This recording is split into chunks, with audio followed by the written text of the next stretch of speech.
ঝড় বৃষ্টির সময় জমিতে ধান লাগাতে গিয়ে বজ্রপাতে মৃত্যু হলো এক মহিলার। আজ দুপুর নাগাদ ঘটনাটি ঘটেছে বাঁকুড়ার বিষ্ণুপুরে। মৃত মহিলার নাম ববিতা লোহার, বয়স আনুমানিক 48 বছর। স্থানীয় সূত্রে খবর, বিষ্ণুপুরের তেজপাল গ্রামের বাসিন্দা ববিতা লোহার কয়েকজন দিন মজুরের সাথে গ্রামের এক ব্যক্তির জমিতে ধান রোপণের কাজে গিয়েছিলেন।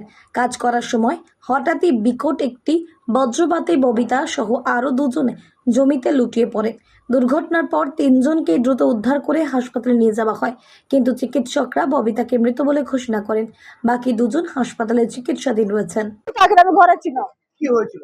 ধান লাগাতে গেল, করে হচ্ছে মেঘ যাইছে, সবাই হচ্ছে ডেকেছে, মানে সবাই হচ্ছে চলে গেছে, ডেকেছে আর কি যাই নাই, না যেতে যেতে বলছে একটুকুন আছে তাহলে লাগিয়ে দিয়ে যায়, সেভাবে ছিল। আর ওয়াই হয়েছে, আর সবাই সরি গেছে। হ্যাঁ, লোকের জমি সাথে কজন ছিল? সাতটা কজন ছিল সেটা জানি না, 5-6 জন মনে ছিল। 3-4 জন ছিল। মানে প্রতিদিন লোকের জমিতে কাজ করে? হ্যাঁ এইভাবেই সংসার করে? হ্যাঁ, কোথায় বাড়ি কোথায়? তেজপাল নাম কি জানো? ববিতা লোহার। ববিতা লোহা। হ্যাঁ, বয়স হবে কেমন? বয়স হবে আনুমানিক 50 হবে না, 50 হবে না।